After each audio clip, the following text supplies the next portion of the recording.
안녕하세요. 평범한 20대 여자입니다. 저는 친언니가 있는데 결혼해서 아이가 둘 있습니다. 그런데 이번에 형부가 장기간 출장을 가게 되었다고 하더라고요. 언니가 혼자 아이들을 케어하는 게 힘들어 보여 형부 출장 기간 동안 도와줄 겸 언니 집에서 같이 지내기로 했습니다.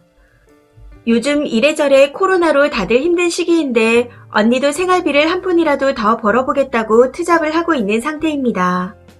그래서 거의 제가 집에 있고 아이들도 제가 등하원을 시키고 있어요. 여기까지는 아무 문제가 없었는데 얼마 전 언니의 시어머니께서 오신 이후부터 문제가 생기기 시작했습니다. 사고가 나서 다치셨는데 심하진 않지만 거동이 좀 불편하셔서 언니 집에서 같이 지내시게 되었습니다.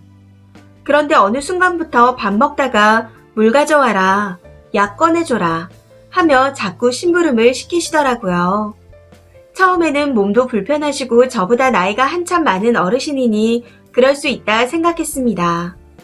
그런데 이게 갈수록 심해지기 시작하더군요. 잔심부름으로 시작했던 게 어느 순간부터 호칭도 야로 바뀌어 있었습니다. 저도 노는 사람은 아니고 야간 알바를 하고 있어요. 그래서 새벽 3, 4시쯤에 집에 와서 5시가 돼야 잠자리에 들고 9시에서 10시쯤 일어납니다. 그렇게 일어나서 아기들 등원을 다 시키고 나면 11시쯤이 되는데 그때 잠시 눈을 붙입니다. 그러면 자고 있는 방에 들어오셔서 점심 안 먹냐 하며 계속 눈치를 주세요. 이게 하루 이틀 계속되니 몸이 피곤하고 힘들어서인지 예민해지고 신경이 날카로워지더군요. 그래서 죄송하지만 전 안 먹으려고요. 하고 둘러서 말했더니 혼잣말로 궁시렁거리며 나가시는데 솔직히 짜증은 났지만 그래도 차려드려야지 하고 챙겨드렸습니다. 그런데 한날은 식사하시며 싱겁다고 투정 아닌 투정까지 하시더군요. 사돈어른이 미워진 게 그때부터였던 것 같습니다. 그런데 어제 식사를 잘하시고는 저한테 언니가 너무 늦게 오는 거 아니냐고 뭐라고 하시는 겁니다. 팔은 안으로 굽는다고 언니가 밥도 제대로 못 먹고 한파에 밖에서 덜덜 떨며 일하는 게 생각이 나 너무 화가 났습니다. 그래서 언니가 노는 것도 아니고 돈 벌러 나간 건데 그런 말씀을 하시냐 하고 처음으로 말대꾸를 했네요. 그리고 오늘 아침 도시락을 싸주느라 바빠서 반찬 만들 시간이 없어 어제 메뉴로 아침을 차려드릴게요 하고 말했더니 어제 먹었던 건 싫다며 잔치국수를 해달라고 하시는데 어이가 없었습니다. 물론 차려드릴 수 있지만 오늘 사돈어르신 병원 가는 날이라 특히 더 많이 바빴어요. 애들이 11시 전에 나가는데 그 시간 돼서 잔치국수를 해달라기에 혈압이 상승했지만 참고 웃으면서 해드렸습니다. 그 와중에도 양이 많다며 투정하시는 것도 참고 넘겼는데 오늘 입은 빨래 밖에 내놨으니 빨래해라. 저녁 시간에는 김치 없으니 김치 해달라 하며 이것저것 시키는 겁니다. 평소에 언니가 늦게 퇴근해서 빨래하고 청소하는 모습이 힘들어 보여 조금씩 도와주긴 했었습니다. 그런데 본인 빨래까지 따로 빨라며 개인 도우미 마냥 시켜대니 너무 화가 나더군요. 도저히 참을 수가 없어 밖에 나가 엄마께 전화해서 하소연을 했습니다. 제가 이해심이 없고 나쁜 걸까요? 너무 힘이 드네요. 저를 본인의 며느리인 줄 착각하는 언니의 시어머니를 어떻게 해야 할까요? 추가입니다. 댓글에 언니가 중재 안 해주냐고 말씀하셔서 추가로 글을 올립니다. 나이가 있는 분이라 그런지 언니가 동생이 아직 어리니 이것저것 시키지 말아달라며 정중히 부탁드렸는데 한 번 든 습관이 고쳐지시질 않으시네요. 저희 엄마도 제가 말씀드리니 노발대발 하시며 전화해서 뭐라 하시겠다고 화를 내셨지만 제가 말렸습니다. 저로 인해 언니와 형부가 사이가 상하면 그것 또한 보기 힘들 것 같아서요. 오해가 있으신 것 같아 적어보자면 언니도 늦게 퇴근해서 빨래도 하고 청소도 하고 반찬도 이것저것 만들어둡니다. 그리고 제가 착해서 참는 게 아니라 똑같은 인간이 될까봐 참는 거였어요. 오늘 언니와 얘기를 했는데 시댁의 다른 자제분들께 전화해서 말씀드렸고 내일 오셔서 따로 얘기를 나누기로 했습니다. 형부한테도 말했는데 연신 미안하다고 하더라고요. 털어놓을 곳이 없어 하소연하고자 적었던 글인데 답답하게 해드려서 죄송합니다. 댓글 주신 조언들 수용해서 잘 해결해 보도록 하겠습니다. 후기입니다. 안녕하세요. 댓글을 읽고 제가 호구였다는 걸 절실히 깨닫게 되었습니다. 이렇게 관심받을 줄 몰랐는데 정말 깜짝 놀랐네요. 우선 언니 시어머니에 대한 부분은 잘 해결된 것 같습니다. 오늘 9시쯤 시댁 다른 자제분들이 찾아오셔서 얘기를 나누었는데 듣기로는 다른 자녀분들에게 집에 가고 싶다는 식으로 말씀하셨다고 하더군요. 그런데 정작 사돈은 아니라고 하시니 말이 맞지 않아 좀 어이가 없었습니다. 사돈댁 자제분들과 직접 대화를 나누니 전화와는 사뭇 다르더군요. 사돈 어르신이 언니 집에서 다치신 거라 언니가 바쁜 와중에도 병원에 모시고 가고 일주일에 한 번씩 엑스레이도 찍고 했었습니다.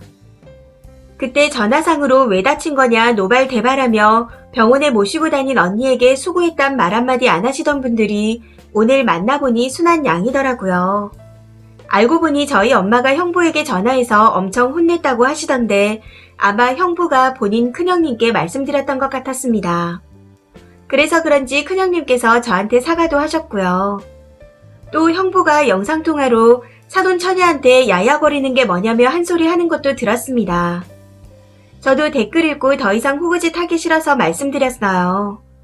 그동안 제 행동이 우리 엄마 아빠의 얼굴이 될까봐 맞춰드렸지만 솔직히 조카 2명 케어하는 것보다 훨씬 힘들었다. 매일같이 식사 대접하고 반찬 새로 해드리는 것도 너무 힘들었다. 하고 터놓고 말씀드렸습니다. 그랬더니 몰랐다. 우리가 엄마 다쳐서 좀 경우가 없었던 것 같다.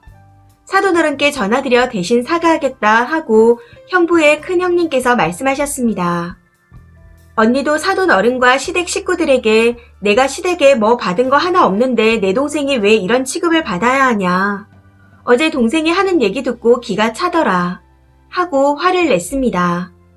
그리고 막내 아들 이혼해서 혼자 사는 거 보고 싶지 않으면 어머님 모시고 가라 했고 2시간 전쯤 큰형님께서 언니의 시어머니를 모시고 가셨습니다.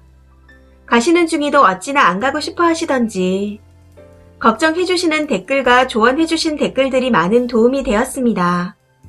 댓글들 중 간혹 왜 그리 참는지 모르겠다는 식의 댓글들이 많아 말씀드리자면 언니가 재혼인데 자식이 1명 있는 상태에서 결혼을 했습니다. 형부는 집안의 반대가 두려워 그 사실을 숨겼고 결혼 후에도 언니가 계속해서 밝히자고 했지만 무서워서 숨기기에만 급급했습니다. 결국 언니가 나서서 밝히게 되었고 그걸 알고 난 후 시댁에서 눈에 가시처럼 미운 털이 박히게 된 겁니다. 언니와 형부가 사이가 안 좋아질까봐 걱정하는 이유 또한 제가 생각이 어린 탓도 있겠지만 언니가 첫 번째 이혼으로 많은 상처를 입은 탓에 또 상처를 겪을까봐 두려워 그런 것도 있었습니다. 무튼 언니의 시어머니께서 다른 곳으로 가셨고 사과도 받았기에 잘 해결된 것 같습니다. 많이 답답하셨을 텐데 도움 주셔서 감사합니다. 댓글입니다. 첫 번째 댓글. 님 말과 행동이 부모님의 얼굴이 될 수도 있겠지만 님 말과 행동이 님 부모님과 언니의 위치가 될 수도 있습니다. 너무 낮은 자세로 계속 상대방을 맞춰주니 님은 그래도 되는 사람이 된 거죠. 야라고 하면 호칭 제대로 부탁드린다고 정중하게 말하면 되는 거예요. 참는 게 다 좋은 건 아니잖아요. 언니 시어머니 또 볼 일 있을지 모르겠지만 언니를 위해서 부모님을 위해서라도 낮은 곳에 있는 사람이 되지는 마세요. 두 번째 댓글. 큰아들 집에서도 똑같이 하다 반품당해서 거처 문제로 싸울 꼴이 훤하네요. 싸움 나면 절대 받아주지 말고 요양원에 입소시키라고 하세요. 세 번째 댓글. 얼마나 편했으면 가길 싫어하냐.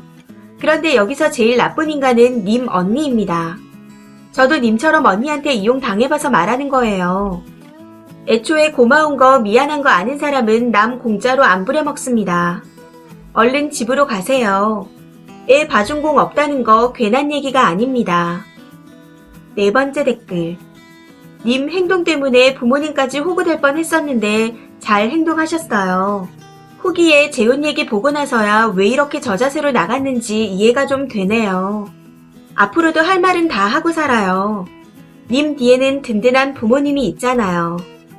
남들 피해줄까봐 나 하나만 참으면 된다는 생각하면 옛날 옛적 며느리들이랑 뭐가 다르겠어요. 심지어 며느리도 아닌데. 가만히 있으면 진짜 가만히로 보니 앞으로는 언니를 위해서라도 마음 강하게 먹고 화이팅 하세요. 5번째 댓글. 저 시어머니는 속이고 재혼한 며느리가 싫으니 사돈 처녀에게 대놓고 심술 부린 거고 그쪽 언니는 사실 눈치챘을 법한데 자기도 꿀리는 데가 있으니 모른 척 한 거겠죠. 시어머니가 사돈 처녀한테 잘못한 건 맞지만 숨기고 재혼한 언니도 별로입니다. 형부 탓할 것도 없어요. 그쪽 언니도 가만히 있었으니 결국 똑같이 거짓말을 한 거고 자기가 당할 일을 동생이 대신 당한 거예요. 6번째 댓글. 누가 똑같이 하랬나요? 할 말은 하라는 거지. 본인한테 도저히 이해가 안 가는 피해가 온다면 할 말은 해야 되지 않겠어요? 그리고 언니한테 피해가 갈까봐 그렇다는데 오히려 할 말은 해야 글쓴이도 글쓴이 가족도 얕잡아 보지 못하죠. 언니분도 보니까 남편도 출장 가서 없는 마당에 투잡 뛰고 애 2명에다가 거기에 시어머니까지. 본인이 책임지지 못할 것 같으면 시어머니를 집에 들이면 안 되죠. 두 분 다 할 말은 하고 사세요. 다 참아주고 뒤늦게 나 그래도 이제 말했다 하고 만족하지 마시고요. 처음부터 시작하지 말았어야 했을 일입니다. 이 사연은 여기까지입니다. 시청해주셔서 감사합니다.